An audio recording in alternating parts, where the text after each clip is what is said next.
Hello everyone, कैसे हैं आप लोग? बढ़िया। तो चैप्टर 4 के लास्ट वीडियो के अंदर हमने कहां तक पढ़ लिया था? लास्ट टॉपिक हमारा था force acting on A current carrying conductor in uniform magnetic field. कि एक करंट कैरिंग कंडक्टर है, उसको किसी यूनिफॉर्म मैग्नेटिक फील्ड के अंदर ले जाकर हम रखेंगे तो उसके ऊपर वो मैग्नेटिक फील्ड क्या करेगा? फोर्स लगाएगा। और उस फोर्स की वैल्यू होने वाली F equals to I B L sine theta. F यहाँ पे क्या है? फोर्स। I क्या होने वाला है? कितना करंट उस कंडक्टर से जा रहा है। B होने वाली है मैग्नेटिक फील्ड की वैल्यू, L होगी कंडक्टर की लेंथ, और थीटा की वैल्यू होने वाली है उसका एंगल। क्लियर है यहाँ तक? तो फोर्स कितना लगता है किसी भी करंट कैरिंग कंडक्टर को यूनिफॉर्म मैग्नेटिक फील्ड में रखेंगे तो F equals to I B L sine theta. और इसी टॉपिक का यूज आज के वीडियो के अंदर, आज के टॉपिक के अंदर आने वाला है। ठीक है, अगर आपको वो टॉपिक नहीं आता तो पहले जाके उस टॉपिक को समझिए, तब आज का टॉपिक आपको इजीली समझ में आएगा। और आज जो हम पढ़ने वाले हैं वो टॉपिक है force acting between two current carrying conductors held parallel to each other. कि हमारे पास दो करंट कैरिंग कंडक्टर है, ठीक है, दोनों में करंट जा रहा है, या तो सेम डायरेक्शन में जा रहा है या अपोजिट डायरेक्शन में जा रहा है। ठीक है, तो दोनों के ऊपर क्या लगेगा? फोर्स लगने वाला है, और उस फोर्स की वैल्यू हमें निकालनी है। और ये टॉपिक बहुत ज्यादा इंपॉर्टेंट है, बोर्ड के अंदर हर बार इसका क्वेश्चन हर बार पूछा जाता है। ठीक है, आपको चाहे 1 मार्क्स में मिले, 2 मार्क्स में मिले या 3 मार्क्स में मिले, न्यूमेरिकल आए या डेरिवेशन आए, इसका न्यूमेरिकल ये क्वेश्चन आना है कंफर्म। ठीक है, तो देखो इस टॉपिक की बात करते हैं। ये है क्या कि हमारे पास दो करंट कैरिंग कंडक्टर्स है और दोनों एक दूसरे के क्या रखे हुए हैं? पैरेलल रखे हुए हैं। तो मान लेते हैं कि हमारे पास एक ये कंडक्टर है और इसी के पैरेलल के अंदर मैंने यहाँ पे एक और कंडक्टर बना दिया, और दोनों में करंट कितना जा रहा है? दोनों में पहले में करंट जा रहा है I1 और दूसरे के अंदर करंट जा रहा है I2। और दोनों के अंदर हमने करंट की डायरेक्शन क्या रख ली? सेम रख ली। या आपके पास कौन सा कंडक्टर है? ये फर्स्ट कंडक्टर है, और ये कौन सा कंडक्टर है? सेकंड कंडक्टर है। ठीक है, और दोनों कंडक्टर के बीच का सेपरेशन मान लेते हैं, वो कितना होने वाला है? स्मॉल d होने वाला है। तो होगा क्या कि देखो फोर्स लगेगा कैसे? फोर्स तो तब लगता है जब किसी करंट कैरिंग कंडक्टर को यूनिफॉर्म मैग्नेटिक फील्ड के अंदर रखते हैं, और खुद का मैग्नेटिक फील्ड भी नहीं होना चाहिए, किसी दूसरे मैग्नेटिक फील्ड के अंदर करंट कैरिंग कंडक्टर को रखेंगे तो उसके ऊपर क्या लगेगा? फोर्स लगेगा। ठीक है, तो यहां पे कैसे फोर्स लगने वाला है? तो एक्चुअल में अगर आप देखोगे कि ये जो फर्स्ट कंडक्टर है इसमें करंट I1 जा रहा है, और ये I1 अपने आसपास क्या करेगा? मैग्नेटिक फील्ड प्रोड्यूस कर देगा। इस I1 के मैग्नेटिक फील्ड के अंदर ये I2 वाला कंडक्टर आएगा तो इसके ऊपर क्या लग जाएगा? फोर्स लग जाएगा। कि I1 क्या करेगा? मैग्नेटिक फील्ड प्रोड्यूस करेगा। ठीक है, और इस I1 वाले मैग्नेटिक फील्ड के अंदर कि जो I1 कंडक्टर मैग्नेटिक फील्ड यहां पे प्रोड्यूस कर रहा है, उसके अंदर ये करंट कैरिंग कंडक्टर I2 वाला आएगा तो उसके ऊपर क्या लगेगा? फोर्स लगेगा। सेम क्या होगा? ये सेकंड वाला कंडक्टर में भी करंट जा रहा है तो ये भी अपने आसपास क्या करेगा? मैग्नेटिक फील्ड प्रोड्यूस करेगा। इसके मैग्नेटिक फील्ड के अंदर किस पे फोर्स लग जाएगा? फर्स्ट वाले कंडक्टर पे, करंट कैरिंग कंडक्टर पे। समझ में आया? तो देखो यहाँ पे हमने यही लिखा है कि हमारे पास दो कंडक्टर है, दोनों में करंट कितना है? I1 और I2, और सेम डायरेक्शन में जा रहा है। अपोजिट का भी हम स्पेशल केस के अंदर करेंगे कि दोनों में अगर करंट की डायरेक्शन अपोजिट होगी तो फोर्स पे क्या फर्क पड़ेगा, वो भी हम बात करेंगे एंड में। दोनों कितनी डिस्टेंस में सेपरेटेड है? d डिस्टेंस दूर है दोनों। और from diagram we conclude both conductors are in magnetic field produced by neighbouring conductor. कि दोनों कंडक्टर क्या है? मैग्नेटिक फील्ड के अंदर है, बट किसके मैग्नेटिक फील्ड के अंदर? अपने नेबरिंग कंडक्टर की वजह से जो भी मैग्नेटिक फील्ड प्रोड्यूस हो रहा है। कि I1 वाले कंडक्टर की वजह से मैग्नेटिक फील्ड प्रोड्यूस होगा, उसमें इस I2 वाले पे फोर्स लगेगा, और I2 वाले कंडक्टर की वजह से जो भी मैग्नेटिक फील्ड प्रोड्यूस होगा उसके ऊपर फर्स्ट वाले कंडक्टर पे क्या लगेगा? फोर्स लगेगा। तो सबसे पहले तो हम बात करते हैं किसकी? मैग्नेटिक फील्ड की। मैग्नेटिक फील्ड की डायरेक्शन की, क्योंकि आप फोर्स के डायरेक्शन कब निकाल सकते हो? जब आपको मैग्नेटिक फील्ड और करंट की डायरेक्शन पता है। और फोर्स के डायरेक्शन निकालने के लिए हम फ्लेमिंग्स का कौन सा रूल यूज करते हैं? Left hand. क्लियर है यहां तक? Force, magnetic field, current. तो देखो सबसे पहले बात करते हैं यहां पे होगा क्या कि मैंने कहा कि आपके पास फर्स्ट कंडक्टर के अंदर करंट ऊपर जा रहा है तो इसके आसपास मैग्नेटिक फील्ड प्रोड्यूस होगा, और मैग्नेटिक फील्ड की डायरेक्शन निकाल लेते हैं मैक्सवेल के राइट हैंड थंब रूल से। करंट की डायरेक्शन में थंब लिया तो इधर मैग्नेटिक फील्ड क्या आएगा? इनवर्ड। क्लियर है? यानी यहाँ पे मैग्नेटिक फील्ड क्या आने वाला है? इस जगह पे, या फिर इस कंडक्टर के ऊपर यहाँ पे मैग्नेटिक फील्ड आएगा B1, और वो कैसे आएगा? इनवर्ड आएगा। यानी I1 वाले कंडक्टर से एक लॉन्ग स्ट्रेट वायर से d डिस्टेंस दूर यहां पे आप मैग्नेटिक फील्ड निकाल लो, B1 आएगा, और डायरेक्शन क्या होगी? इधर की तरफ, इनवर्ड। क्लियर है? यानी आपको B1 की वैल्यू भी आप निकाल सकते हो। I1 वाले कंडक्टर से d डिस्टेंस दूर मैग्नेटिक फील्ड की वैल्यू भी पता लग जाएगी और डायरेक्शन भी पता लग गई। इस मैग्नेटिक फील्ड के अंदर B1 के अंदर कौन सा कंडक्टर आएगा current carrying, I2 current carrying conductor इसके अंदर आएगा, तो इसके ऊपर क्या लगेगा, फोर्स लगेगा। आया समझ में। सेम अगर हम बात करें I2 के अंदर भी करंट ऊपर जा रहा है, तो इधर मैग्नेटिक फील्ड इनवर्ट होगा, तो इधर क्या आएगा, इस कंडक्टर की तरफ क्या आएगा, देखो इधर से अंदर जाएगा। पहले क्या करो, करंट की डायरेक्शन में थंब रखो और फिंगर्स को कर्ल करना स्टार्ट करो, तो इधर से अंदर जाएगी, तो इधर से क्या आएगी, बाहर की तरफ आएगी। यानी यहां पे भी अगर आप देखोगे तो मैग्नेटिक फील्ड क्या आएगा, डॉट आएगा, और डॉट V2, और क्या लिख देते हैं यहाँ पे, आउटवर्ड। देखो क्रॉस का मतलब होता है इनवर्ड और डॉट का मतलब क्या होता है, आउटवर्ड। यानी I2 की वजह से यहां पे मैग्नेटिक फील्ड क्या आने वाला है, V2 आने वाला है, d डिस्टेंस दूर, V2 की वैल्यू भी हम निकाल लेंगे, ठीक है। और यहाँ पे अगर आप देखोगे मैग्नेटिक फील्ड आउटवर्ड आ रहा है, तो इस B2 के अंदर एक करंट कैरिंग कंडक्टर आ गया जिसमें करंट I1 जा रहा है, तो इस पे भी क्या लग जाएगा, फोर्स लग जाएगा। ये चीज समझ में आई नहीं आई कि भाई पहला कंडक्टर मैग्नेटिक फील्ड प्रोड्यूस करेगा, उसके मैग्नेटिक फील्ड में दूसरे वाले पे फोर्स लग जाएगा, और दूसरा जो मैग्नेटिक फील्ड प्रोड्यूस करेगा उसके मैग्नेटिक फील्ड के अंदर पहले वाले कंडक्टर पे, करंट कैरिंग कंडक्टर पे क्या लग जाएगा, फोर्स लग जाएगा। तो हमने क्या किया, दोनों की वजह से, दोनों कंडक्टर के ऊपर नेबरिंग कंडक्टर की वजह से मैग्नेटिक फील्ड की डायरेक्शन निकाल ली। अब हम क्या निकालते हैं, दोनों पे फोर्स की डायरेक्शन, फिर फोर्स की वैल्यू निकालेंगे। तो देखो सबसे पहले बात करते हैं फर्स्ट कंडक्टर पे, मैग्नेटिक फील्ड भी पता है आउटवर्ड, करंट की डायरेक्शन भी पता है, तो क्या निकालेंगे, फोर्स के डायरेक्शन फ्लेमिंग्स के कौन से रूल से, लेफ्ट हैंड रूल से। अगर आप देखोगे ये आपके पास फोर्स, ये मैग्नेटिक फील्ड, और ये क्या है, करंट है। तो करंट तो आपका क्या जा रहा है, ऊपर, करंट तो क्या जा रहा है, ऊपर।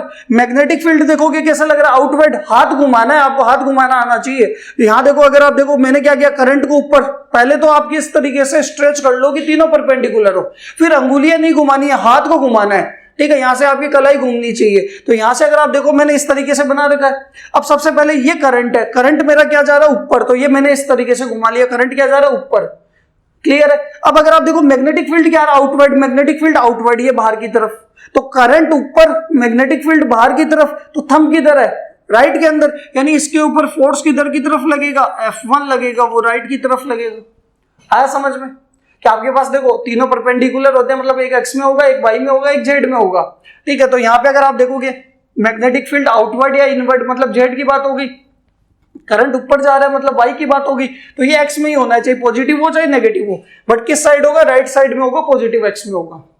क्लियर है यहां तक। सेम क्या करेंगे, सेकंड कंडक्टर पे भी हम क्या निकालेंगे, फोर्स की डायरेक्शन निकालेंगे। अगेन देखो सेम। अब क्या करेंगे, ये मैग्नेटिक फील्ड है, ये करंट है, करंट को सबसे पहले मैंने ऊपर की तरफ, ऊपर जा रहा है, I2 करंट बनाया। मैग्नेटिक फील्ड कैसे जा रहा है, अंदर, ये लो मैग्नेटिक फील्ड इनवर्ड, करंट ऊपर, मैग्नेटिक फील्ड अंदर, बोर्ड के अंदर, इनटू दी पेज या इनटू दी बोर्ड, ठीक है। तो देखो थंब किधर है, लेफ्ट के अंदर, यानी इसके ऊपर फोर्स किधर की तरफ लगेगा, F2। फोर्स की डायरेक्शन समझ में आई। हमने मैग्नेटिक फील्ड की डायरेक्शन निकाल ली दोनों कंडक्टर पे एक दूसरे की वजह से, और हमने फोर्स की डायरेक्शन भी फ्लेमिंग्स के लेफ्ट हैंड रूल से निकाल ली। अब हमें वैल्यू किसकी निकालनी है, फोर्स की वैल्यू निकालनी है। तो सबसे पहले तो बात करते हैं force acting on first conductor. First conductor के ऊपर क्या निकालेंगे, फोर्स की वैल्यू निकालेंगे।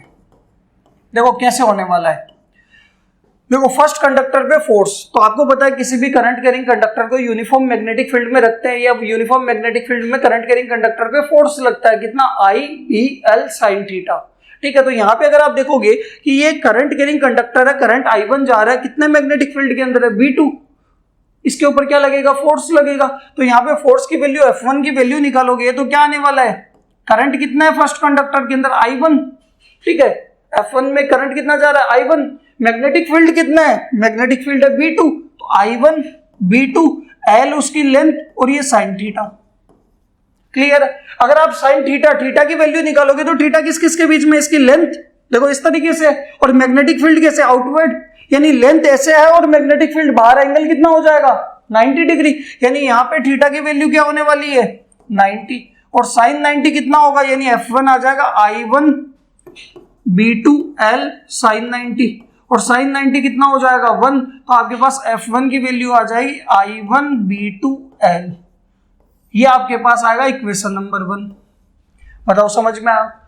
अब हमें वैल्यू किसकी निकालनी है, B2 की। B2 एक्चुअल में है क्या, एक लॉन्ग स्ट्रेट वायर है जिसमें करंट I2 जा रहा है, इससे d डिस्टेंस दूर, मैग्नेटिक फील्ड की वैल्यू हमने एम्पियर सर्किटल लॉ में भी निकाला था फर्स्ट एप्लीकेशन में, और बायो-सावर्ट के थर्ड एप्लीकेशन में भी हमने बात करी थी। ठीक है, तो आपको नहीं पता तो आप वहां से देख सकते हो। ठीक है, वीडियो का लिंक मैं आपको डिस्क्रिप्शन में दे दूंगा, तो आप जाके वो वीडियो देखिए वहां पे, और वो भी इंपॉर्टेंट टॉपिक है, उसके भी क्वेश्चंस आते हैं, बायो-सावर्ट के भी क्वेश्चंस आते हैं। ठीक है, वहां पे कॉन्सेप्चुअल क्वेश्चन के अंदर आपका लॉन्ग स्ट्रेट वायर की वजह से मैग्नेटिक फील्ड जो आता है, बहुत सारे क्वेश्चंस आपको दिखेंगे इसके। क्लियर है यहां तक? तो देखो वैल्यू किसकी निकालते हैं, B2 की। तो यहां पे मैं लिखता हूं, हम जानते हैं magnetic field, we know that magnetic field due to a current carrying long straight wire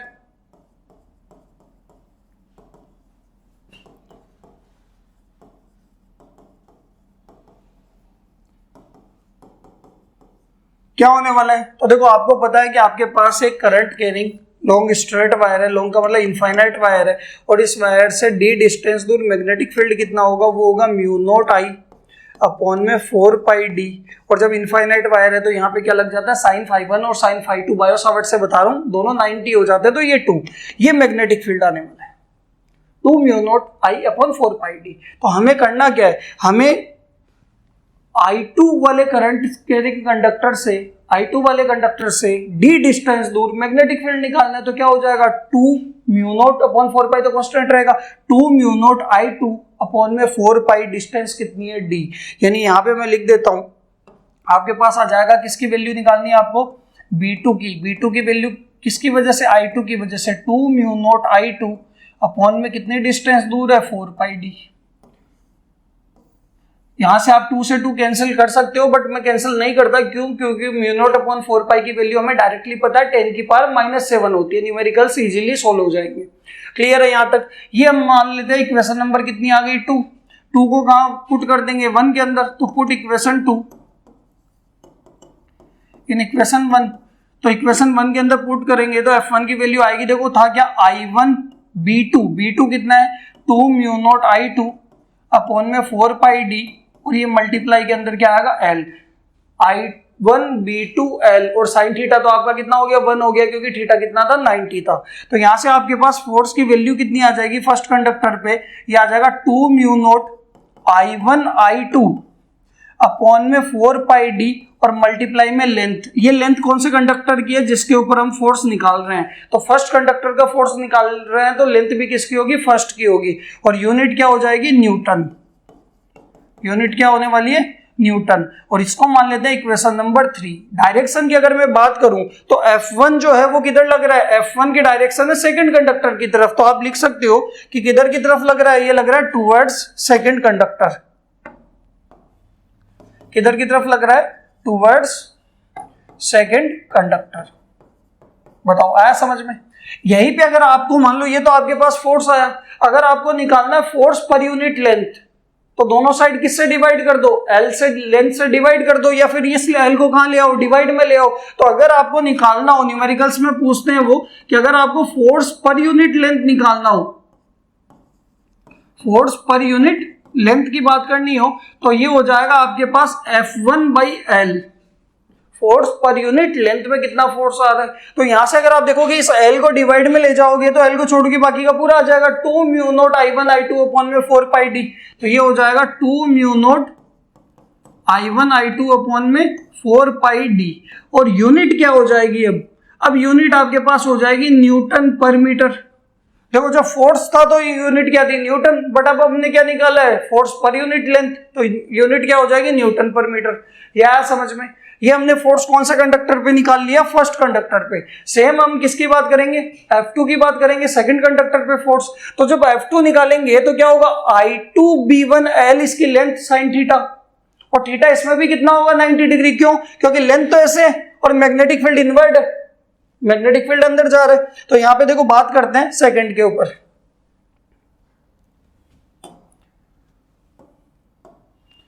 force acting on second conductor.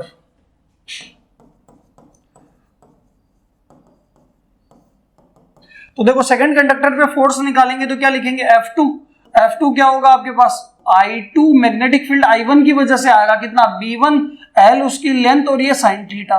Theta आपके पास अगेन क्या होगा, 90 डिग्री होगा।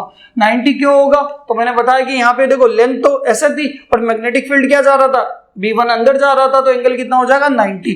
तो यहाँ पे आपके पास आ जाएगा F2 equals to I2 B1 L sign 90 और साइन 90 कितना होगा 1, तो आपके पास F2 की वैल्यू आ जाएगी I2 B1 L।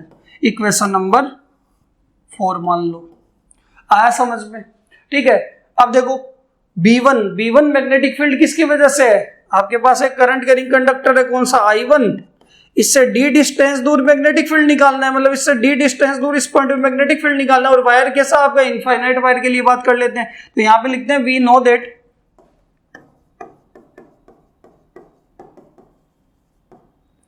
magnetic field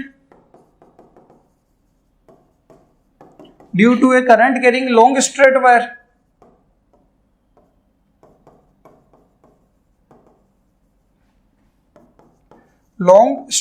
wire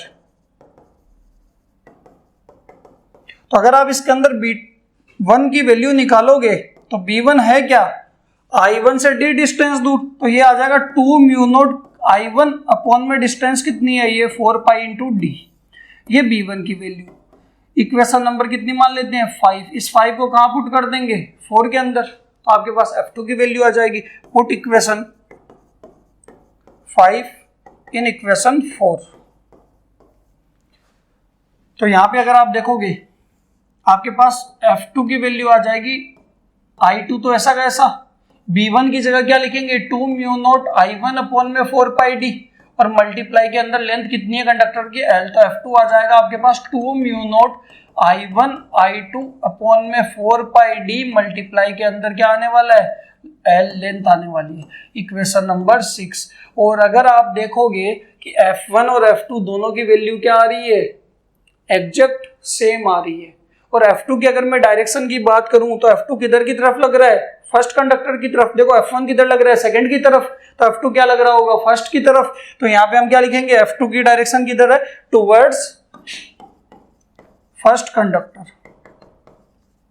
समझ में आ, तो यहां से अगर आप देखोगे F1 और F2 दोनों क्या इक्वल है और दोनों एक दूसरे की तरफ जा रहे हैं। यानी अगर आप बोल सकते हो कि आपके पास दो कंडक्टर है, दोनों में करंट जा रहा है I1 I2 और दोनों में करंट की वैल्यू तो अलग अलग है बट डायरेक्शन क्या है, सेम है, ठीक है। तो दोनों में करंट की डायरेक्शन सेम है, तो दोनों क्या करेंगे, एक दूसरे को अट्रैक्ट करेंगे, एक दूसरे की तरफ लेके जा रहे हैं, खींच रहे हैं, तो एक दूसरे को अट्रैक्ट करेंगे इक्वल फोर्स से, क्योंकि फोर्स की वैल्यू क्या आने वाली है, इक्वल आने वाली है। देखो बहुत आसान सी चीज है। आपके पास सबसे पहले तो मैग्नेटिक फील्ड की डायरेक्शन बना लो दोनों की वजह से, पहले वाली की वजह से इनवर्ड, इसकी वजह से इधर आउटवर्ड, फोर्स की डायरेक्शन आ जाएगी। अब पहले का फोर्स निकालना है तो पहले का करंट, पहले पे मैग्नेटिक फील्ड कौन लगा रहा है, दूसरा, यानी I1 B2 L sin theta. इस पे B2 की वैल्यू निकाल लेंगे I2 से d डिस्टेंस दूर करंट कैरिंग कंडक्टर से। यहां देखोगे I2 B1 L sin theta, B1 की वैल्यू निकाल लेंगे, ठीक है। और यहाँ पे क्या कर देंगे, पुट कर देंगे, आपके पास फोर्स आ जाएगा। आया समझ में। तो यहाँ पे मैं लिख सकता हूँ इक्वेशन 3 और 6 से हमें क्या लग रहा है कि हमें क्लियर है कि दोनों, अगर करंट की डायरेक्शन दोनों कंडक्टर के अंदर सेम है तो दोनों क्या करेंगे, अट्रैक्ट करेंगे एक दूसरे को विथ इक्वल फोर्स। आया समझ में। तो यहाँ पे हम लिख देते हैं, देखो from equation 3 and 6 it is clear that when the direction of current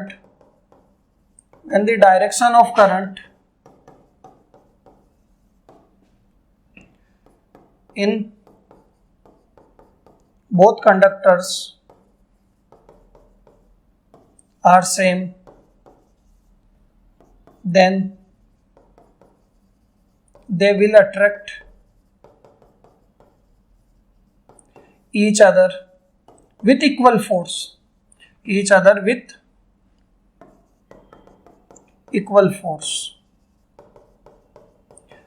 ये चीज समझ में आई नहीं आई।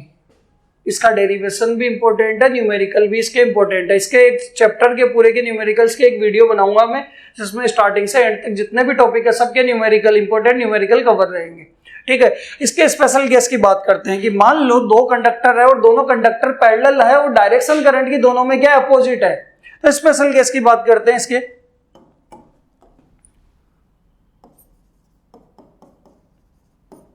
वो है if the direction of current, if the direction of current in both conductors are opposite, कि दोनों कंडक्टर एक दूसरे के पैरेलल है, दोनों में करंट जा रहा है, बट जो करंट की डायरेक्शन है वो क्या है, अपोजिट है। अपोजिट का मतलब ये मान लो आपके पास पहला कंडक्टर है, या आपके पास मान लो दूसरा कंडक्टर है और दोनों एक दूसरे के पैरेलल है। यहां पे हम बात करें करंट की, तो इसमें मान लो करंट ऊपर जा रहा है I1, तो इसमें करंट क्या जा रहा होगा, नीचे जा रहा होगा, कितना, I2।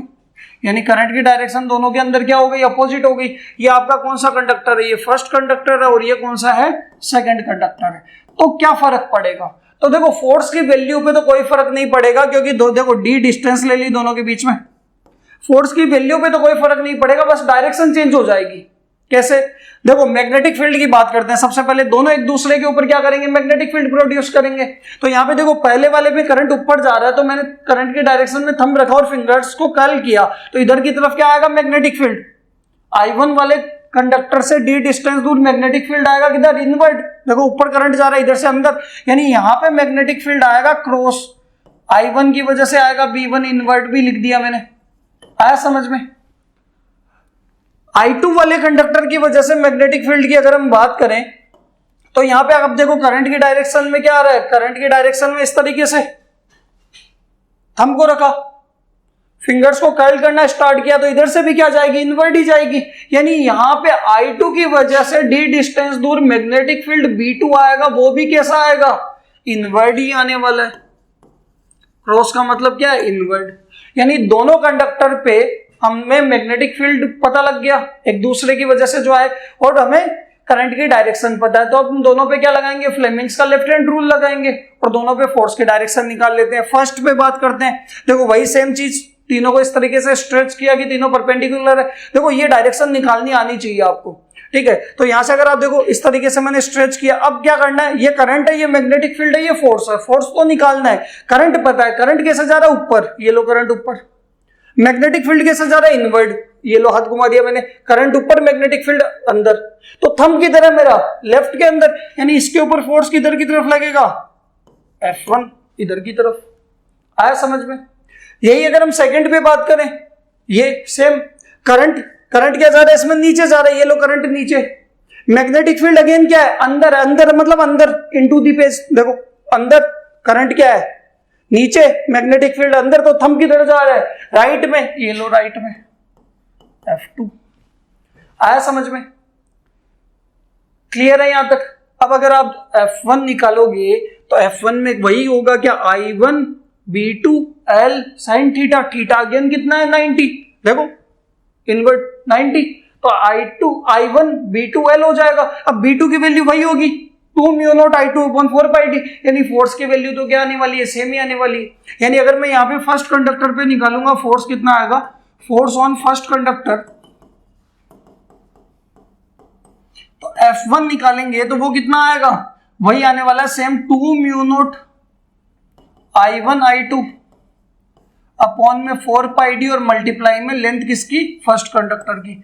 और ये किधर होगा, ये देखो डायरेक्शन की अगर मैं बात करूं तो किधर जा रहा है, सेकंड से दूर लेके जा रहा है, सेकंड से इसको क्या लेके जा रहा है, दूर। यानी जब डायरेक्शन सेम थी तो एक दूसरे के पास लेके जा रहे थे, सेकंड की तरफ जा रहा था, अब क्या जा रहा है, अवे फ्रॉम सेकंड कंडक्टर जा रहा है। फर्स्ट वाला किधर जा रहा है, अवे फ्रॉम सेकंड कंडक्टर। आया समझ में। यही अगर आपको F1 by L force per unit length निकालना है तब भी सेम आएगा 2 mu naught I1 I2 upon में 4 पाई डी। और इसकी यूनिट याद रखना, आप यूनिट में गलती कर दोगे, न्यूटन लिख के छोड़ दोगे, बट ध्यान रखना न्यूटन पर मीटर करना है। यही अगर हमें फोर्स कौन से पे निकालना है, सेकंड पे, तो फोर्स ऑन सेकंड कंडक्टर, तो सेकंड कंडक्टर पे F2 कितना आ जाएगा, वो आ जाएगा 2 mu naught I1 I2 upon में क्या होगा 4 पाई डी, और लेंथ कितनी है L। सेकंड किधर जा रहा है, फर्स्ट से दूर, यानी away from first conductor, away from first conductor. आया समझ में। ये आपके पास क्या हो जाएगा डायरेक्शन, इसमें भी F2/L निकालोगे तो क्या आने वाला है 2 mu naught I1 I2 upon में 4 पाई डी, और ये न्यूटन पर मीटर। ये समझ में आया नहीं आया? बस फोर्स की डायरेक्शन चेंज होगी, अगर दोनों में करंट क्या जा रहा है सेम डायरेक्शन में जा रहा है तो दोनों एक दूसरे को अट्रैक्ट करेंगे, और यही करंट की डायरेक्शन अपोजिट है तो एक दूसरे को क्या करेंगे रिपेल करेंगे विद इक्वल फोर्स। यहाँ पे भी आप लिख सकते हो कि when the direction of current in both conductors are opposite then they क्या करेंगे, they will repel each other with equal force. आया समझ में? बताओ क्लियर है यहाँ तक? तो नेक्स्ट टॉपिक की हम बात करते हैं। नेक्स्ट टॉपिक हमारे पास है डेफिनेशन ऑफ 1 एम्पियर, कि हमें यहाँ पे जो कंडक्टर्स के अंदर करंट जा रहे हैं वो करंट की वैल्यू, दोनों करंट की वैल्यू 1 एम्पियर कब होगी। तो यहाँ पे देखो आप 1 एम्पियर निकाल सकते हैं कि आपके पास फोर्स का फॉर्मूला होता है, वो होता है क्या, या फोर्स पर यूनिट लेंथ का फॉर्मूला ले लो। फोर्स पर यूनिट लेंथ का फॉर्मूला क्या होता है आपके पास, वो होता है 2 mu naught I1 I2 upon में 4 पाई डी होता है। अगर आप देखो दोनों कंडक्टर के बीच का सेपरेशन मान लेते हैं 1 मीटर, करंट I1 और I2 दोनों की वैल्यू कितनी होगी 1 एम्पियर। अगर ये कंसिडर करते हैं तो फोर्स पर यूनिट लेंथ कितना आने वाला है, वो आने वाला है 2 म्यू नॉट अपॉन 4 पाई की वैल्यू कितनी होगी 10 की पावर -7। I1 कितना है 1, I2 कितना है 1 और ये 1, यानी फोर्स पर यूनिट लेंथ की वैल्यू आपके पास आ जाएगी 2 × 10 की पावर -7 न्यूटन पर मीटर। तो आप बोल सकते हो कि दोनों कंडक्टर के अंदर करंट 1 एम्पियर कब होगा, जब दोनों, पहली बात तो वैक्यूम में होंगे, एयर के अंदर होंगे, कितने डिस्टेंस से सेपरेटेड होंगे 1 मीटर से, और फोर्स पर यूनिट लेंथ कितना होगा दोनों में 2 × 10 की पावर -7 न्यूटन पर मीटर। और ये पूछते भी एमसीक्यू के अंदर आता है बोर्ड एग्जाम में। क्लियर है? तो पता होना चाहिए। यानी इसकी डेफिनेशन क्या होगी, current in the conductor is said to be 1 ampere if these are placed at 1 metre apart in vacuum. कि पहले तो दोनों कंडक्टर कितने डिस्टेंस पे रखे हुए हैं 1 मीटर पे, ठीक है। दोनों में करंट I1 I2 दोनों कितना हो जाएगा 1 एम्पियर। पहली बात तो दोनों क्या है, एयर के अंदर, वैक्यूम के अंदर है, 1 मीटर की डिस्टेंस में सेपरेटेड है, ठीक है। Interact with the force of 2 × 10 की पावर -7, और दोनों के ऊपर फोर्स कितना लग रहा है 2 × 10 की पावर -7 न्यूटन पर मीटर लग रहा है। कि अगर आप बोलोगे कि फोर्स की वैल्यू आपके पास, फोर्स पर यूनिट लेंथ की वैल्यू ये है, यानी यहां पे रख के देख लो ना, 2 × 10 की पावर -7 बराबर 2 × 10 की पावर -7 म्यू नॉट अपॉन 4 पाई I1 I2, और डिस्टेंस कितनी है 1, तो ये कैंसिल हो जाएगा, तब I1 I2 की वैल्यू कितनी आएगी 1 एम्पियर आएगी। क्लियर है कि आपके पास दो कंडक्टर है, दोनों के बीच की डिस्टेंस 1 मीटर है, एयर के अंदर है, और कितने फोर्स लग रहा है दोनों के बीच में, कितने फोर्स इंटरेक्ट हो रहा है, वो है 2 × 10 की पावर -7 न्यूटन पर मीटर। तो करंट को क्या बोलेंगे 1 एम्पियर बोलेंगे। बताओ क्लियर है यहां तक? नेक्स्ट टॉपिक हमारे पास आएगा वो है torque acting on A current carrying coil in uniform magnetic field. और ये भी बहुत इंपॉर्टेंट टॉपिक है, क्योंकि इसके आगे हम पढ़ने वाले हैं मूविंग कॉइल गैल्वेनोमीटर। और मूविंग कॉइल गैल्वेनोमीटर का क्वेश्चन एग्जाम में आता है। और जो मूविंग कॉइल गैल्वेनोमीटर प्रिंसिपल पे काम करता है, जिस प्रिंसिपल पे काम करता है वो प्रिंसिपल यही है कि किसी भी करंट कैरिंग कॉइल को यूनिफॉर्म मैग्नेटिक फील्ड के अंदर रखते हैं तो उसके ऊपर टॉर्क लगता है, और उसी टॉर्क के प्रिंसिपल पे, जो भी टॉर्क की वैल्यू आएगी उसी प्रिंसिपल पे आपका मूविंग कॉइल गैल्वेनोमीटर काम करता है। क्लियर है? तो यहां पे हम बात करते हैं, देखो torque acting on A current carrying coil in uniform magnetic field. सबसे पहले हम क्या करते हैं, यूनिफॉर्म मैग्नेटिक फील्ड लेते हैं। यहां पे मैंने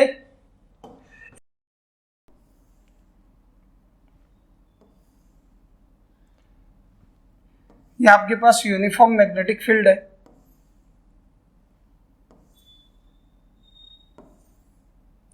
इस यूनिफॉर्म मैग्नेटिक फील्ड के अंदर ये पोल तो मान लेते हैं आपके पास नॉर्थ पोल होगा, और ये कौन सा पोल होगा, साउथ पोल होगा, ठीक है। और इसकी वैल्यू क्या होगी, कैपिटल बी। इस यूनिफॉर्म मैग्नेटिक फील्ड के अंदर हम क्या करते हैं, एक रेक्टेंगुलर कोई कॉइल लेते हैं और उसको यूनिफॉर्म मैग्नेटिक फील्ड के साथ उसका प्लेन जो होगा वो कितने एंगल पे प्लेस करेंगे, थीटा एंगल पे, ठीक है। तो देखो इसके अंदर हमने क्या क्या कंसिडर किया है कि हमारे पास एक रेक्टेंगुलर कॉइल है जिसका क्रॉस सेक्शन एरिया कितना है, कैपिटल है, और वो यूनिफॉर्म मैग्नेटिक फील्ड के अंदर क्या कर रही है, बी के अंदर लाई कर रही है, ठीक है। और इसको इस तरीके से प्लेस किया गया है, इस तरीके से वो उसके अंदर लाई कर रही है कि उसका जो प्लेन ऑफ कॉइल है वो मैग्नेटिक फील्ड के साथ कितने एंगल पे, थीटा एंगल के ऊपर है। Plane of coil magnetic field के साथ क्या होगा, थीटा एंगल के ऊपर होगा, ठीक है। तो यहाँ पे अगर आप देखोगे, सबसे पहले इसके अंदर मैंने यहाँ पे मान लो कि इस तरीके से रेक्टेंगुलर कॉइल बनाई,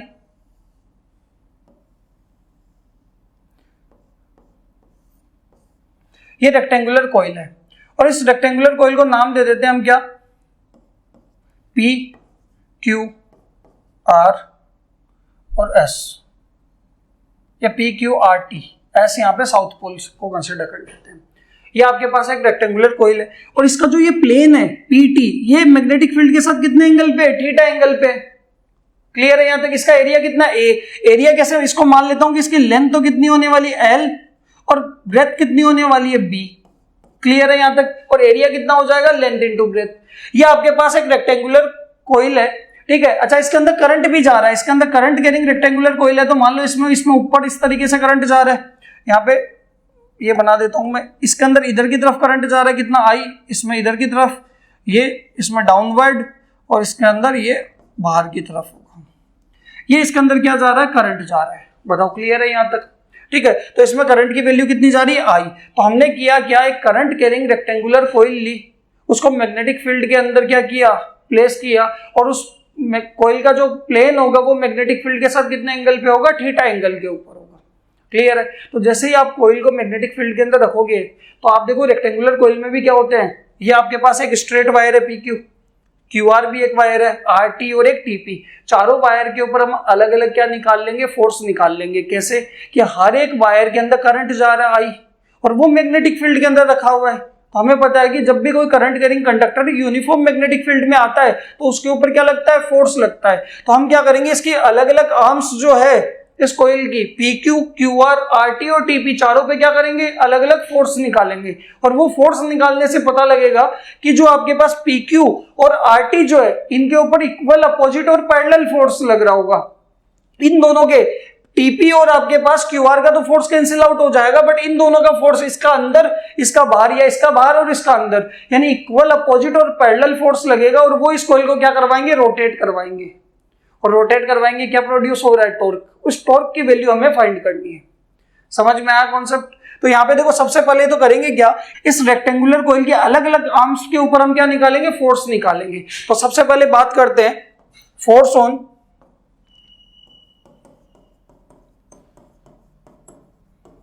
PQ। PQ पे फोर्स की बात करते हैं कि PQ पे फोर्स क्या आएगा। तो देखो फोर्स कैसे आएगा PQ के ऊपर, आपको पता है कि करंट कितना जा रहा है इस PQ के अंदर, I, कितने मैग्नेटिक फील्ड के अंदर है, B, लेंथ कितनी है इसकी, L, और थीटा एंगल। ठीक है, तो यहां से अगर हम बात करेंगे फोर्स F1 मान लेते हैं PQ पे लगेगा कितना, वो लगेगा I, करंट पूरे में सेम है, B मैग्नेटिक फील्ड, L उसकी लेंथ और साइन थीटा। ठीक है, और अगर आप देखोगे जो थीटा एंगल है वो प्लेन के साथ है, तो ये जो आपके पास PQ है, PQ तो मैग्नेटिक फील्ड के साथ क्या होने वाला है, परपेंडिकुलर होने वाला है। कि PQ जो होगा थीटा तो इस प्लेन वाले के साथ होगा, प्लेन वाले टाइम पे। यानी अगर आप TP और आपके पास QR में देखोगे तो उस टाइम पे एंगल कितना होगा, थीटा। बट आपके पास इस तरीके से कॉइल रखी हुई है, जैसे मान लो यहां बताता हूं कि ये आपके पास मान लो कॉइल है,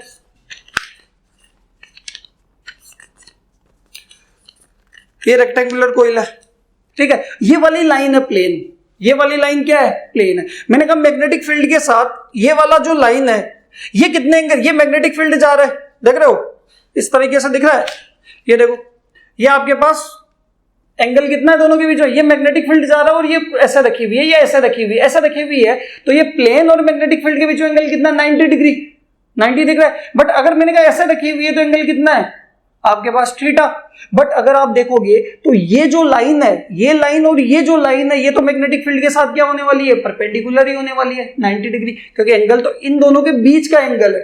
ये लाइन और ये लाइन क्या होगी, परपेंडिकुलर होगी। देखो इस तरीके से कैसे भी बना लो, ये लाइन तो सीधी, स्ट्रेट लाइन तो सीधी क्या जाएगी, परपेंडिकुलर। पूरे पूरे इसको मत समझो, सिर्फ स्ट्रेट लाइन समझो, तो स्ट्रेट लाइन तो क्या होगी, परपेंडिकुलर होगी। तो थीटा की वैल्यू क्या आने वाली है, 90 डिग्री। तो F1 क्या आ जाएगा, IBL साइन 90, साइन 90 कितना हो जाएगा, 1। तो F1 की वैल्यू आ जाएगी IBL। फोर्स तो निकाल लिया, डायरेक्शन निकालते हैं। और डायरेक्शन कैसे निकालेंगे, फ्लेमिंग्स का लेफ्ट हैंड रूल, ये लो same. Force, magnetic field, current, current, current, current नीचे जा रहा, करंट क्या जा रहा, देखो PQ में नीचे, मैग्नेटिक फील्ड इधर, तो थंब क्या आ रहा, आउटवर्ड। आउटवर्ड का मतलब यहाँ पे फोर्स लगेगा F1, इस कॉइल के ऊपर फोर्स लगेगा F1 में, इस तरीके से बना देता हूं, और ये क्या लगेगा, आउटवर्ड लगेगा। आया समझ में। ऐसे बाहर की तरफ, यानी परपेंडिकुलरली आउटवर्ड लगेगा। इस वायर के क्या होने वाला है, परपेंडिकुलर होने वाला है। तो यहाँ पे आप देखोगे फोर्स की वैल्यू कैसे आने वाली है, आउटवर्ड आने वाली है। आया समझ में।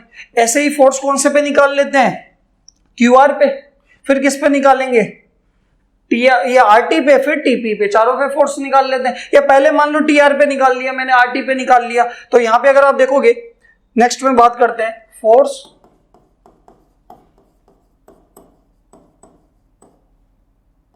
R T. अगर आर टी पे अगर आप फोर्स देखोगे तो फोर्स की वैल्यू क्या होगी, इसको नाम दे देते हैं F2। फोर्स की वैल्यू क्या होगी, आई सेम, इसकी और इसकी लेंथ भी सेम होगी, ठीक है, मैग्नेटिक फील्ड भी सेम है। तो यहाँ पे क्या होगा, आई बी एल साइन थीटा, और वो भी मैंने बताया था परपेंडिकुलर ही होने वाला है, तो थीटा इसमें भी कितना हो जाएगा 90। तो F2 की वैल्यू कितनी आ जाएगी, I B L sign 90, sign 90 कितना हो जाएगा 1। तो आपके पास F2 की वैल्यू आ जाएगी I B L. Equation number 2। Direction की अगर हम बात करें तो डायरेक्शन देखो, करंट ऊपर, मैग्नेटिक फील्ड राइट के अंदर, थंब क्या जा रहा है इनवर्ड, यानी यहां पे फोर्स, इस वायर पे फोर्स लगेगा F2, और F2 कैसे लगने वाला है, इनवर्ड लगने वाला है। यानी इस वाले कोइल पे बाहर लग रहा है, इस वाले पे क्या लग रहा है, अंदर लग रहा है। यही रोटेट करवा देंगे, ये दोनों तो देखो अभी कैंसिल आउट होंगे, ठीक है। तो यहां से अगर हम बात करें, फोर्स की वैल्यू कैसे लग रही है, इनवर्ड लग रही है। आया समझ में। यही अगर हम करेंगे क्या कि कौन सी आर्म पे फोर्स निकालेंगे, अब फोर्स निकालते हैं आपके पास टीपी या फिर क्यूआर पे। पहले क्यूआर पे निकाल लो, फिर किस पे निकाल लेंगे, टीपी पे निकाल लेंगे। तो यहां पे आपके पास फोर्स ऑन आर्म क्यूआर, तो देखो क्यूआर पे फोर्स क्या होगा, क्यूआर में भी करंट आई जा रहा है, मैग्नेटिक फील्ड बी है, और इस कंडक्टर की अब जो लेंथ है क्यूआर की, वो मैग्नेटिक फील्ड के साथ कितने एंगल पे है, थीटा एंगल पे। अगर आप देखोगे कि अगर आपने ऐसे प्लेस कर रखा है मैग्नेटिक फील्ड के साथ, तो ये मैग्नेटिक फील्ड इधर है, आपने ऐसे प्लेस कर रखा है, तो इसकी लेंथ और इस मैग्नेटिक फील्ड के बीच में एंगल कितना है, थीटा। ये 90 है, ये 90 है, बट ये कितना है, थीटा, और ऊपर वाला भी क्या है, थीटा। पहली चीज। दूसरी चीज, अगर आप ऐसे कॉइल रख रखे हो तो करंट की वैल्यू इसमें ऐसे जा रही है, तो इस वाले में अंदर जा रहा है करंट, और इस वाले में करंट क्या निकल रहा है, बाहर निकल रहा है। देखो ऐसे कोइल आपकी इस तरीके से थीटा एंगल पे प्लेस्ड है, ऐसे रखी हुई होती तो एंगल 0 हो जाता, बट आपने तो थीटा पे प्लेस किया है ना इस तरीके से। तो यहां पे देखोगे इसका मतलब है कि करंट इनवर्ड है इधर, और इधर करंट क्या है, आउटवर्ड है। आया समझ में। तो यहां पे अगर आप देखोगे कि सबसे पहले तो वैल्यू क्या आएगी किसकी, F3 की। F3 होगा आई बी, लेंथ कितनी है उसकी बी, आई तो करंट, बी मैग्नेटिक फील्ड, और आप फोर्स किस पे निकाल रहे हो, क्यूआर पे। क्यूआर की लेंथ कितनी है, ब्रेथ कितनी है, बी, तो बी, और थीटा कितना, एंगल कितना है मैग्नेटिक फील्ड के साथ, थीटा, तो आई B B sine theta.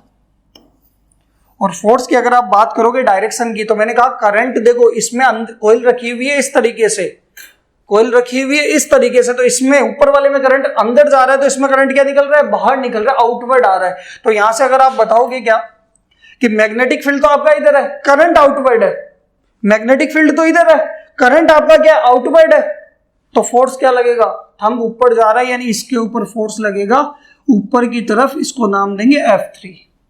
Same ऊपर वाले में देखो करंट जा रहा है अंदर, करंट क्या जा रहा है अंदर की तरफ, मैग्नेटिक फील्ड इधर, तो थंब क्या जा रहा है नीचे, यानी इसके ऊपर फोर्स क्या लगेगा, F4 ही लगेगा, सेम ही लगेगा, बट डाउनवर्ड वर्टिकली।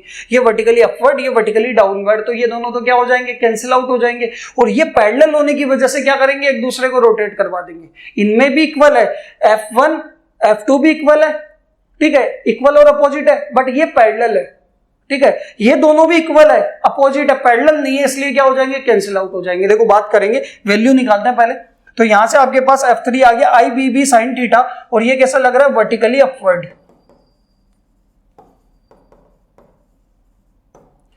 आया समझ में। यही अगर मैं बात करूंगा फोर्स ऑन, कौन सी आर्म बची हुई है आपके पास, टीपी।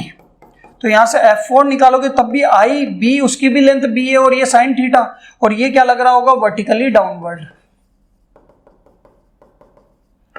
हमने चारों आर्म पे क्या निकाल ली, रेक्टेंगुलर कॉइल की चारों आर्म्स पे हमने फोर्स निकाल लिया। आया समझ में। अब अगर आप देखोगे F1 यहां पे लग रहा है बाहर की तरफ आउटवर्ड, इस पे क्या लग रहा है इनवर्ड, दोनों आपस में क्या इक्वल, अपोजिट और पैरेलल है, इक्वल अपोजिट और पैरेलल फोर्स क्या करते हैं, कोयल को रोटेट करवा देते हैं। F3 और F4 इक्वल है, अपोजिट है, बस पैरेलल नहीं है, इसलिए ये दोनों क्या हो जाएंगे, कैंसिल आउट हो जाएंगे। आया समझ में? तो यहां से आप देखते हो, यहां पे लिखते हैं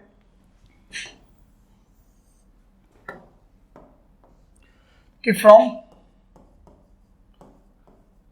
इक्वेशन कौन सी 3 and 4 फोर्स F1 नहीं सॉरी F3 कौन से फोर्स है, F3 and F4 are equal and सिर्फ क्या है, opposite, so they will cancel out each other, they will cancelled out each other. And force कौन कौन सा, F1 एंड F2 आर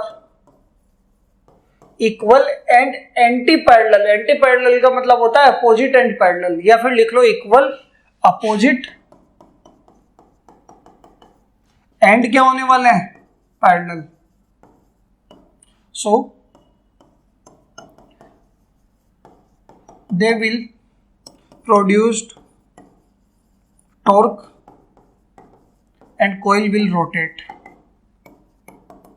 और कोयल क्या करेगी, रोटेट करेगी।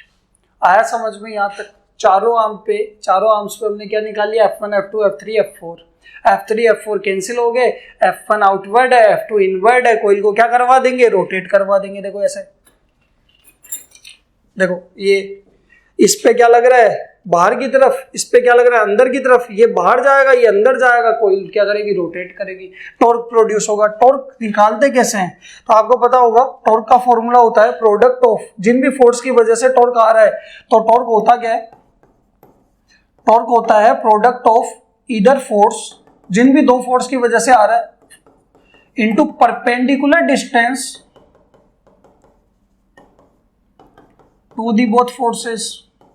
दोनों फोर्स के क्या होनी चाहिए, बोथ फोर्सेस, दोनों फोर्स के क्या होनी चाहिए, परपेंडिकुलर डिस्टेंस होनी चाहिए।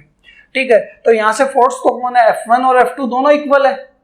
ठीक है, और परपेंडिकुलर डिस्टेंस निकालते फिर यहाँ पे वैल्यू पुट करेंगे। तो देखो परपेंडिकुलर डिस्टेंस इस तरीके से आप निकाल सकते हो कि मैंने कहा कि मान लो ये आपके पास क्या है, मैग्नेटिक फील्ड है B, यहां पे ये आपके पास क्या है, इसका प्लेन ऑफ कॉइल है, और ये एंगल कितना है, थीटा है। ये आपने T बोल रखा था और ये आपने P बोल रखा था। यहां पे एक नीचे वायर जा रहा है और एक यहां ऊपर ये भी जा रहा है। यहां से अगर आप देखो नीचे ऊपर तो ठीक है, ये वायर जा रहा है। यहां पे अगर आप देखो इस एंड पे या इस नीचे वाले वायर के ऊपर फोर्स लग रहा है आउटवर्ड। आउटवर्ड का मतलब ये लग रहा है F1, मैंने इस तरीके से आउटवर्ड शो कर दिया, F1 आउटवर्ड। ऐसे आपको बोर्ड पे ये बन नहीं पाएगा आपके पास, तो यहाँ पे मैंने इस तरीके से बता दिया कि देखो F1 लग रहा है ये बाहर की तरफ, और इस वाले पे फोर्स क्या लग रहा है, अंदर की तरफ। यानी यहाँ पे अंदर का मतलब इस तरीके से मान लेते हैं कि क्या लग रहा है, F2 लग रहा है अंदर की तरफ। अब अगर आप बाहर की तरफ ऐसे लग रहा है फोर्स, तो इसके परपेंडिकुलर डिस्टेंस क्या होगी, इधर की तरफ। जैसे मैं पेन से बता देता हूं कि मान लो ये आपके पास क्या है, फोर्स है इधर की तरफ, बाहर की तरफ, तो परपेंडिकुलर डिस्टेंस क्या होगी फोर्स के, इस तरीके से। ऐसे ही अगर आप देखोगे ऐसे अंदर की तरफ जा रहा है, तो इसके भी परपेंडिकुलर डिस्टेंस क्या आएगी, इधर की तरफ। ऐसे फोर्स अंदर जा रहा है, परपेंडिकुलर डिस्टेंस क्या होगी, ऐसे बाहर निकल रहा है, उसके भी परपेंडिकुलर डिस्टेंस ऐसे। तो यहाँ पे आप इस तरीके से बना सकते हो कि ये लो, ये आपके पास परपेंडिकुलर डिस्टेंस है F1 के भी। F1 यहाँ पे है नहीं एक्चुअल में, ये नीचे नहीं है, नीचे नहीं है, ये बाहर की तरफ है। ऐसे ही ये ऊपर नहीं है, ये अंदर की तरफ है। आया समझ में? तो ये आपके पास परपेंडिकुलर डिस्टेंस, इसको मैंने इस तरीके से ज्वाइन करा लिया। ये आपके पास परपेंडिकुलर डिस्टेंस नाम क्या दे देते हैं इसको, n। तो Pn जो एक्चुअल में होगी वो आपकी क्या होगी, परपेंडिकुलर डिस्टेंस होगी। अगर ये थीटा होगा तो ये भी क्या होगा, थीटा होगा। इसको भी मैं बोल्ड लाइन बना देता हूं इस तरीके से, ये थीटा है तो ये भी क्या होगा, थीटा होगा। तो हमें Pn निकालना है। Pn क्या है, अच्छा आप कह रहे हो कि F2 के तो परपेंडिकुलर नहीं है, यहां पे भी यही सेम लाइन आएगी, ऊपर की तरफ भी, यहां पे भी देखो यही सेम लाइन आएगी। अब ये लाइन और ये लाइन डिस्टेंस तो क्या होगी, सेम ही होगी। ठीक है, या फिर F2 को आप पैरेलली शिफ्ट कर लो, चाहे यहां अंदर हो या फिर यहां अंदर हो, बात तो सेम है। तो ये आपके पास क्या होगा, Pn परपेंडिकुलर डिस्टेंस होगी।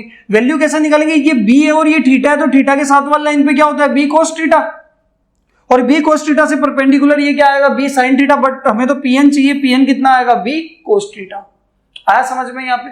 तो आपके पास दोनों फोर्स के परपेंडिकुलर डिस्टेंस कितनी हो जाएगी, b cos थीटा। तो देखो टॉर्क होगा क्या, दोनों में से कोई भी फोर्स, चाहे F1 ले लो चाहे F2 ले लो, और दोनों की परपेंडिकुलर डिस्टेंस कितनी है, Pn।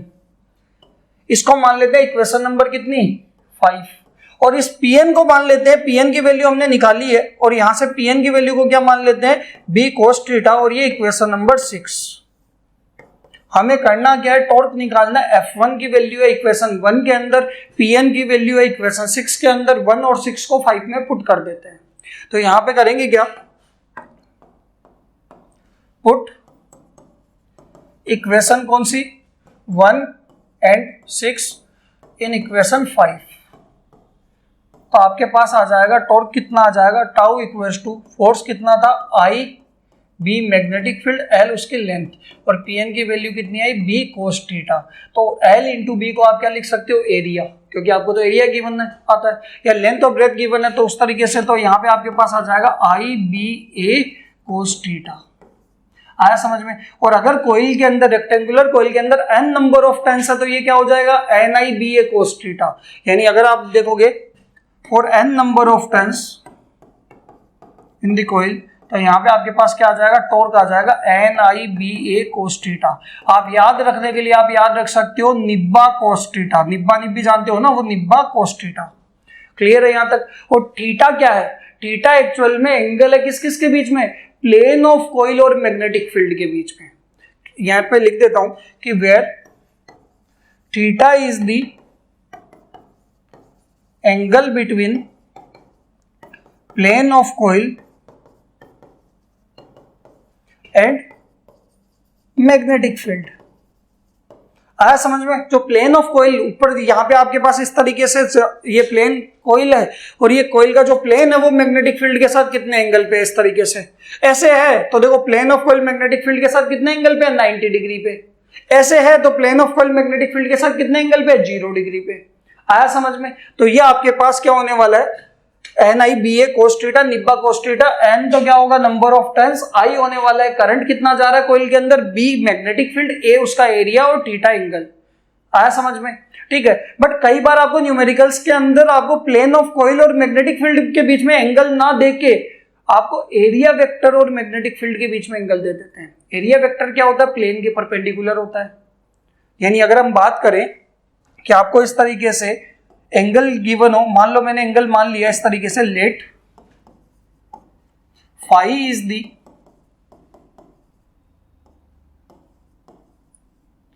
एंगल बिटवीन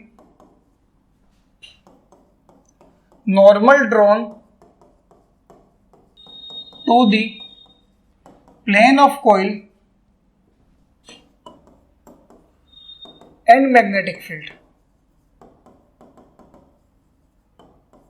कि मैंने क्या मान लिया कि जो फाई है, या अल्फा मान लो, बीटा मान लो, कुछ भी मान लो, तो यहां पे मैंने कहा कि जो आपका फाई है वो एंगल किस किस के बीच में है, प्लेन ऑफ कोइल के नॉर्मल यानी परपेंडिकुलर, वो एरिया वेक्टर होता है, और मैग्नेटिक फील्ड के बीच में एंगल है। जैसे यहां पे बनाते हैं, देखो ये आपके पास मैग्नेटिक फील्ड है बी, ये आपके पास प्लेन ऑफ कोइल है, ये एंगल कितना है, थीटा। इस प्लेन ऑफ कोइल के परपेंडिकुलर क्या आएगा भाई, ये लाइन होगी, देखो ना, इस प्लेन के परपेंडिकुलर ये आपका एन कैप होगा, एरिया वेक्टर होगा।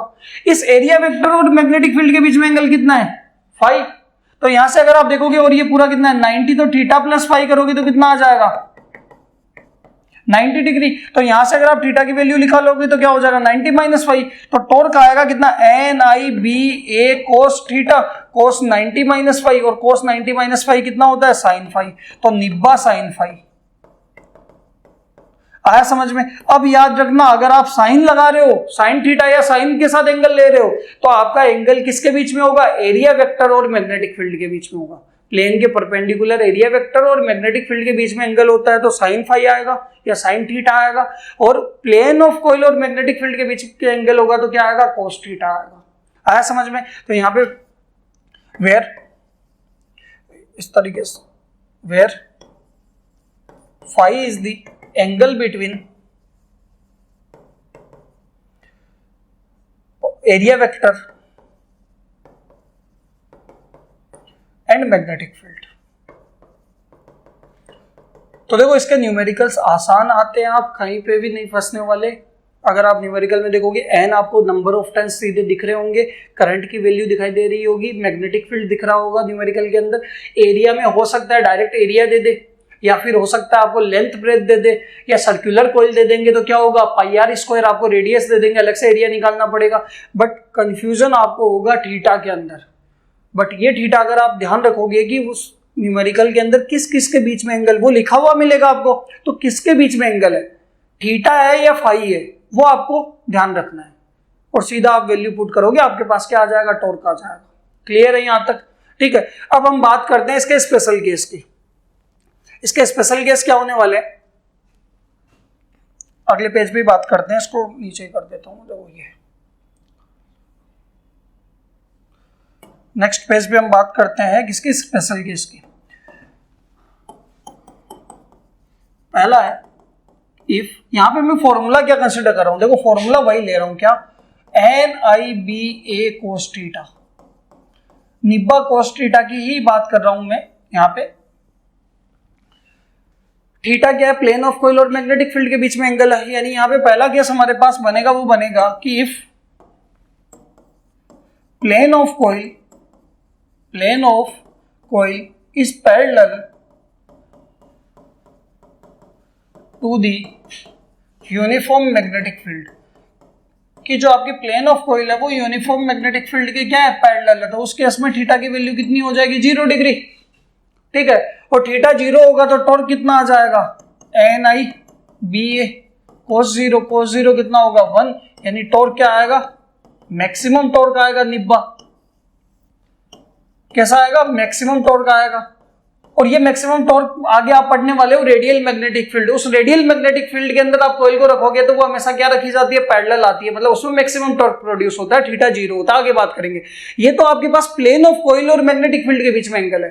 अगर यहीं से अगर आपको एरिया वेक्टर निकालना हो तो प्लेन ऑफ कॉइल के परपेंडिकुलर, यानी आपको पता है कि theta plus phi is equal to 90, तो थीटा 0 है तो फाई कितना आ जाएगा, फाई की वैल्यू 90 हो जाएगी। आप क्या लगा लो, tau equal to N I B A को साइन फाई, साइन 90, साइन 90 कितना आएगा 1, तो अगेन टॉर्क क्या आ गया, इससे भी एन आई बी आ गया, मैक्सिमम टॉर्क। तो आप ये भी लगा सकते हो, साइन फाई भी लगा सकते हो, कोस थीटा भी लगा सकते हो। क्लियर है? सेकंड केस की बात करते हैं। केस 2 आपके पास है, इफ प्लेन ऑफ कॉइल कैसी है, is perpendicular to the uniform magnetic field. और परपेंडिकुलर है तो थीटा की वैल्यू कितनी होने वाली है, 90। तो यहां पे आपके पास थीटा की वैल्यू 90 होगी, तो जरा देखो ये 90 रखोगे तो फाई कितना हो जाएगा, 0। यहां से दोनों से सेम वैल्यू आएगी, एन आई बी ए कोस 90, और कोस 90 कितना होता है 0, तो टॉर्क कितना आ जाएगा 0। वहां से आप साइन 0 आएगा, साइन 0 रखोगे तो भी कितना आएगा 0। तो ये आपके पास टॉर्क। इस डेरिवेशन के अंदर हमने किया क्या, हमने एक करंट कैरिंग रेक्टेंगुलर कॉइल जिसकी लेंथ ब्रेथ पता है, एरिया पता है, उसको यूनिफॉर्म मैग्नेटिक फील्ड के अंदर उसके प्लेन मैग्नेटिक फील्ड के साथ कितने एंगल पे रख दिया, थीटा पे। ठीक है, तो हर एक इसके आर्म पे, चारों आर्म्स पे हमने फोर्स निकाला। ठीक है, आपने देखा कि इस और इस ऊपर नीचे वाले F3 और F4 तो कैंसिल आउट हो जाएंगे, F1 F2 इसको क्या करवा रहे होंगे, रोटेट करवा रहे होंगे, टॉर्क प्रोड्यूस होगा। तो F1 F2 F3 F4 की वैल्यू निकाल लो। ठीक है, F1 और F2 की वजह से ये रोटेट करेगा तो हमारे पास क्या आएगा, टॉर्क आ जाएगा। टॉर्क होगा क्या, प्रोडक्ट ऑफ इधर फोर्स, जो भी फोर्स इसको रोटेट करा रहे हैं, और उनके दोनों के परपेंडिकुलर डिस्टेंस। परपेंडिकुलर डिस्टेंस हमने यहां से निकाल ली, बी कोस थीटा। फोर्स कितना है, IBL B cos theta. L into B को क्या लिखेंगे, एरिया ऑफ रेक्टेंगुलर कॉइल, तो IBA cos theta, N number of turns है तो N IBA cos theta. Theta है प्लेन ऑफ कॉइल और मैग्नेटिक फील्ड के बीच में एंगल, यही एरिया वेक्टर और मैग्नेटिक फील्ड के बीच में होगा तो आपके पास साइन फाई आ जाएगा। क्लियर है, यहां तक समझ में आ? ठीक है, देखो नेक्स्ट हम बात करते हैं। नेक्स्ट हमारे पास है वो है रेडियल मैग्नेटिक फील्ड। तो रेडियल मैग्नेटिक फील्ड क्या होता है, तो देखो रेडियल मैग्नेटिक फील्ड वो मैग्नेटिक फील्ड होगा जिसके अंदर आप कोई भी रेक्टेंगुलर कॉइल या कोई भी कॉइल प्लेस करोगे तो उसका प्लेन जो होगा वो मैग्नेटिक फील्ड के क्या होगा, पैरेलल होगा। और पैरेलल होगा तो थीटा कितना आएगा, 0। और थीटा 0 आएगा तो टॉर्क क्या होगा, N I B A cos theta. और पैरेलल के केस में थीटा कितना होता है, 0। और थीटा 0 होगा तो क्या आएगा, एन आई बी ए, क्योंकि कोस 0 की वैल्यू कितनी होती है, 1 होती है। तो मैक्सिमम टॉर्क मिलने वाला, यानी ये वो मैग्नेटिक फील्ड होगा जिसके अंदर कैसा टॉर्क मिलेगा, मैक्सिमम टॉर्क प्रोड्यूस करेगा। और मैक्सिमम टॉर्क प्रोड्यूस करेगा तो उसको क्या बोलेंगे, मैग्नेटिक फील्ड। देखो डेफिनेशन क्या है, the magnetic field in which the plane of coil remains consistently parallel to the magnetic field is referred as to as radial magnetic field. इन्होंने कहा है कि ये वो मैग्नेटिक फील्ड होगा जिसके अंदर जो प्लेन ऑफ कॉइल है वो हमेशा क्या होगा, मैग्नेटिक फील्ड के पैरेलल होगा, उसको रेडियल मैग्नेटिक फील्ड बोलेंगे। और पैरेलल होगा तो क्या होगा, मैक्सिमम टॉर्क प्रोड्यूस होगा। इसीलिए मूविंग कॉइल गैल्वेनोमीटर के अंदर हम रेडियल मैग्नेटिक फील्ड का यूज करते हैं कि टॉर्क कैसा मिले, हमें मैक्सिमम टॉर्क प्रोड्यूस हो, मैक्सिमम टॉर्क मिले। क्लियर है यहाँ तक। और ये रेडियल मैग्नेटिक फील्ड बनाया कैसे जाता है, या तो हॉर्सशू मैग्नेट, शू मैग्नेट जो आती है उससे बनाया जाता है, या फिर कॉनकेव शेप की मैग्नेट। कॉनकेव शेप की मैग्नेट इस तरीके से आपने देखी है, ये कॉनकेव होते हैं, इस कॉनकेव शेप की मैग्नेट, ये नॉर्थ पोल और ये साउथ पोल, इस तरीके की मैग्नेट को हम क्या बोलते हैं, ये magnet radial magnetic field produce करते हैं। तो यहाँ पे देखो, it provided with the help of U shaped magnet. U shape की मैग्नेट आती है इस तरीके की, यू शेप की मैग्नेट, शू मैग्नेट या फिर कॉनकेव शेप मैग्नेट, ये सब क्या करती है, रेडियल मैग्नेटिक फील्ड प्रोवाइड करती है। बताओ क्लियर है यहाँ तक। तो आपने इस वीडियो के अंदर 2 टॉपिक पढ़े। पहला पढ़ा force acting between 2 current carrying conductors held parallel to each other, बहुत इंपॉर्टेंट टॉपिक है। सेकंड हमने टॉर्क की बात करी करंट कैरिंग कॉइल पे यूनिफॉर्म मैग्नेटिक फील्ड के अंदर, और इसी का यूज आगे आने वाला है मूविंग कॉइल गैल्वेनोमीटर में। तो नेक्स्ट वीडियो के अंदर हम पढ़ेंगे मूविंग कॉइल गैल्वेनोमीटर। क्लियर है यहाँ तक। तो यहाँ तक आपको जिस भी टॉपिक में, जिस भी लाइन में कहीं पे भी डाउट है तो आप कमेंट करके बताइए, मैं कमेंट में आपको उसका आंसर रिप्लाई करूंगा। क्लियर है यहाँ तक। Okay, thank you.